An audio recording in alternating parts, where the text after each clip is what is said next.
Pemirsa, Presiden ke-6 RI Susilo Bambang Yudhoyono mengembalikan mobil dinas kepresidenan jenis Mercedes-Benz S600 Pullman Guard ke Istana.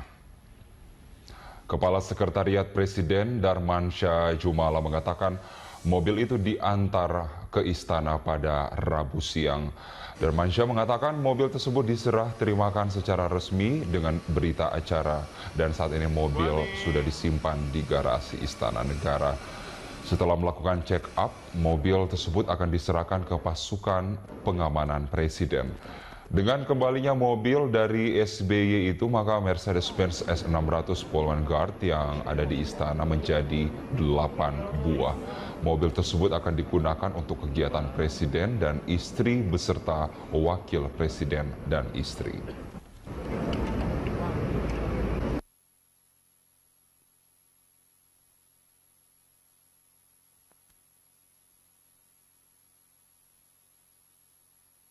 Anda menyaksikan News Update, saya Luisa Kusnandar. Hasil survei Indobarometer terkait evaluasi 2,5 tahun pemerintahan Joko Widodo menunjukkan adanya kepuasan dari mayoritas publik terhadap kinerja Presiden Jokowi. Survei dilakukan di 34 provinsi pada tanggal 4 hingga 14 Maret 2017 dengan jumlah responden 1.200 orang. Dalam diskusi evaluasi publik 2,5 tahun pemerintah Jokowi JK, Indobarometer menemukan sebanyak 66,4% responden menyatakan puas terhadap kinerja Presiden Joko Widodo. 32% menyatakan tidak puas dan 1,6% tidak tahu atau tidak menjawab. Tingginya kepuasan masyarakat terhadap kinerja Jokowi membuatnya kembali dipercaya menjadi presiden periode selanjutnya. Survei Indobarometer mencatat 57,8% responden menginginkan Jokowi kembali terpilih dalam pemilihan presiden 2019. Sebanyak 26,7 responden menjawab tidak menginginkan Jokowi terpilih menjadi presiden. Selebihnya tidak menjawab. Bagi petahana, angka aman untuk kembali maju jadi presiden minimal 50%.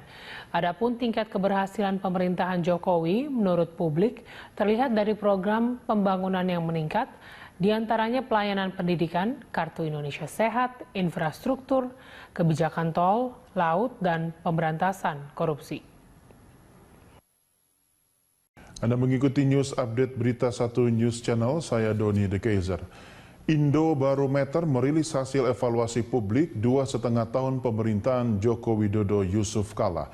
Survei menunjukkan hasil positif terhadap kepemimpinan Jokowi JK yang membawa implikasi positif terhadap kepuasan rakyat.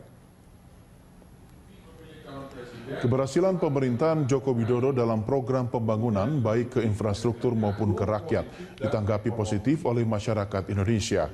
Berdasarkan survei Indobarometer, 57,8% responden menginginkan Jokowi kembali terpilih dalam pemilihan presiden 2019.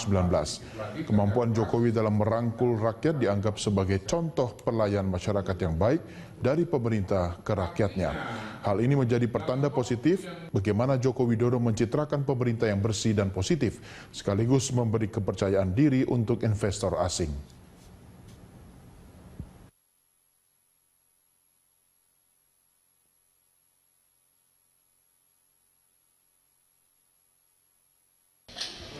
Dari data yang barusan dari Indobarometer, kalau 18 nama, 45% mendukung Pak Jokowi menjadi calon presiden dengan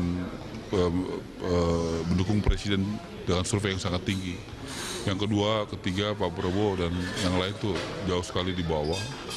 Yang belum memilih kurang lebih 15-20%. Saya rasa rakyat sudah bisa merasakan dan melihat, dan rakyat percaya Pak Jokowi membawa Indonesia ke jalan yang benar, ke jalan yang tepat. Kepercayaan rakyat itu sangat tinggi, dan ini kesempatan bagi Pak Jokowi untuk melakukan langkah-langkah yang strategis untuk perbaikan bangsa, terutama masalah ekonomi. Hilirisasi industri menjadi salah satu fokus dari pemerintahan di bawah kepemimpinan Presiden Joko Widodo. Jokowi meminta agar permasalahan dan hambatan pengembangan hilirisasi dapat segera diselesaikan, terutama hilirisasi pertambangan pada sektor mineral dan batu bara atau minerba. Presiden Jokowi memastikan industri pertambangan yang melakukan hilirisasi akan memperoleh insentif. Jokowi mengaku hilirisasi industri dapat melaju dengan cepat apabila didukung oleh kesiapan lahan, kawasan suplai bahan baku, tenaga kerja yang terampil, ketenaga listrikan, infrastruktur, transportasi, pelabuhan, dan infrastruktur lainnya. Untuk itu pengembangan hilirisasi industri minerba harus dilakukan terintegrasi dengan pengembangan kawasan ekonomi khusus.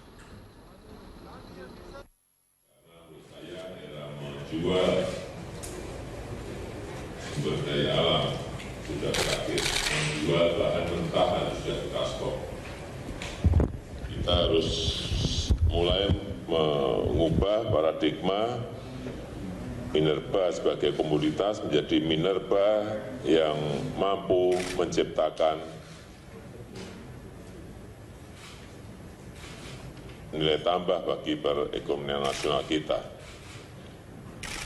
Dan saya melihat juga tren perkembangan negara-negara maju yang berani melakukan lompatan-lompatan kemajuan dari negara penjual komoditas sumber daya alam bergerak ke negara yang memperkuat industri pengolahan. Kita juga harus menuju ke sana dan negara lain justru juga melompat lebih cepat lagi bergerak ke negara industri jasa. Oleh sebab itu, kita harus tetap fokus untuk melakukan pengembangan hilirisasi industri, terutama hilirisasi pertambangan minerba, dan kita ingin bergerak